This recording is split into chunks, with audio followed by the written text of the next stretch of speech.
ବନ୍ଧୁମାନେ, ଆଜି ମୁଁ ଆପଣଙ୍କୁ ଗୁଜୁରାଟର ଏମିତି ଏକ ଉପାୟ ବିଷୟରେ କହିବି, ଯାହା ରାତାରାତି ଆପଣଙ୍କ ଭାଗ୍ୟ ବଦଳାଇ ପାରେ।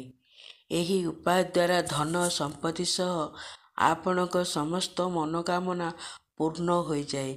ଏହି ଉପାୟକୁ ଶୁକ୍ରବାର ରାତି 12ଟା ବେଳେ କରିବା ଆବଶ୍ୟକ।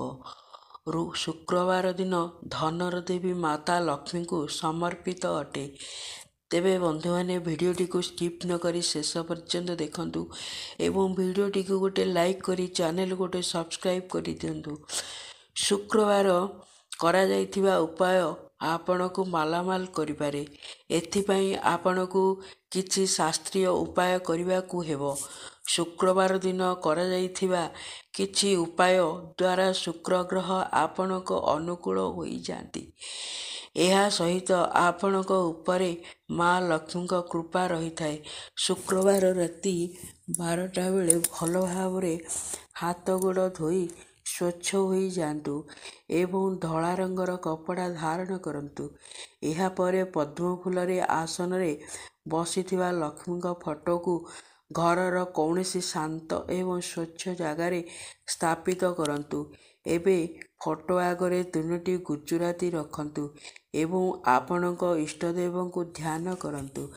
ଏହାପରେ ମାତା ଲକ୍ଷ୍ମୀ ଏବଂ ଭଗବାନ ବିଷ୍ଣୁଙ୍କୁ ଧ୍ୟାନ କରିବା ସହିତ ଶୁକ୍ରଦେବଙ୍କୁ ଆପଣଙ୍କ ମନୋକାମନା ପୂର୍ଣ୍ଣ କରିବା ପାଇଁ ଏବଂ ଆପଣଙ୍କ ଜୀବନର ସମସ୍ତ ସମସ୍ୟା ଦୂର କରିବା ପାଇଁ ବିନତି କରନ୍ତୁ।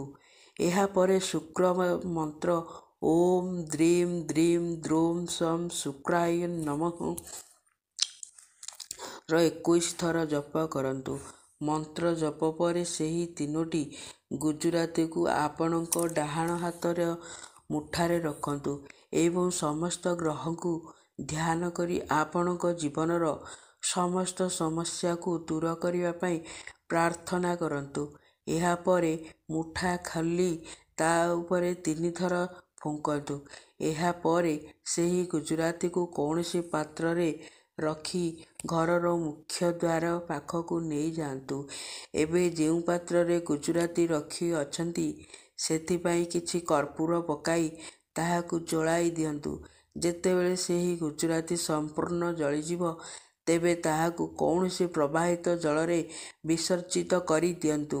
କିଛି ଦିନ ମଧ୍ୟରେ ଆପଣଙ୍କୁ ଏହାର ପରିଣାମ ଦେଖିବାକୁ ମିଳିବ।